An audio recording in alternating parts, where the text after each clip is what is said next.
Jack Lepresti. Thank you, Sir Edward. It's indeed a pleasure to serve under your chairmanship. My apologies for my lateness. I had to be at a DL. May I begin by congratulating the Right Honourable Member for Epsom and Ewell for securing this very important and timely debate. And if I may, Mr Chairman, I'd like to focus my remarks on aircraft manufacturing, as Filton in my constituency is at the heart of the UK's aerospace centre of excellence, which is the southwest of England. Now, the southwest hosts one of the largest and most significant aerospace clusters in the UK, with the top 14 global aerospace companies having a significant presence in the region.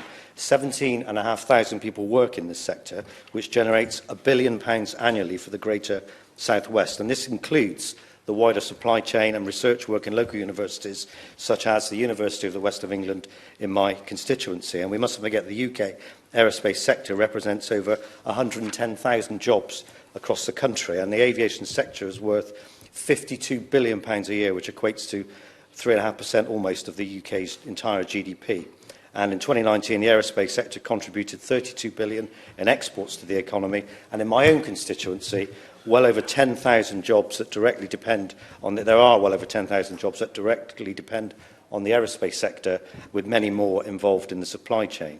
Now, the challenges are clear. The aerospace industry has been disproportionately hit by the pandemic due to the shutdown in global aviation. The sector has seen a contraction of 32% since February. While UK GDP grew 15.5% between June and September, the aerospace industry saw only modest growth of 2.7%, suggesting that demand remains low and it will be one of the last sectors to recover. Manufacturers have therefore had to significantly cut production rates by over a third in some cases. And demand for new aircraft may not significantly increase until 2025 at the earliest, and possibly much later in the decade for long-haul aircraft. So if aircraft aren't being delivered, an industry won't be able to generate revenue, and it won't be able to continue to invest in the technology and the apprenticeships and the jobs we need to maintain the UK's place in a very competitive global market. Now, the government has given great support so far, which I welcome.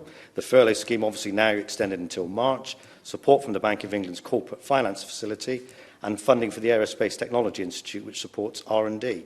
This sum is now approaching £9 billion. Now, nearly 70 aircraft flown by UK-registered airlines are more than 15 years old. Now, these could be replaced by new aircraft which have better environmental standards. They use 25% less energy at least. Now, the Prime Minister announced the ambition that this country should be the first to build an all-electric commercial airliner. So this will encourage the development of jet zero technology, a net zero carbon emission target by 2050. So the government should support the scrapping of these 70 aircraft, allowing manufacturers and designers to build newer aircraft to project jobs and skills for the future. Now, I've also been working closely with the West of England Authority and would like to applaud the action it has taken under the leadership of Tim Bowles to support the aerospace sector. The Digital Engineering Technology Innovation delivered with National Composite Centre with £5 million of funding from the West of England. Also, the combined authority is supporting both initiatives as part of the Regional Recovery Plan. They have pivoted to focus to ensure that it supports our recovery, accelerating access to skills and ensuring our major industry can keep going. There's obviously apprenticeships, which are a great way of providing high-skilled jobs and social mobility. The government needs to be a bit more flexible on the levy. And all I would say finally is, Mr Chairman, we need to get aircraft flying back to more normal numbers and see the aerospace industry earning revenue again, or we risk losing it in this country and our world-renowned expertise. Thank you.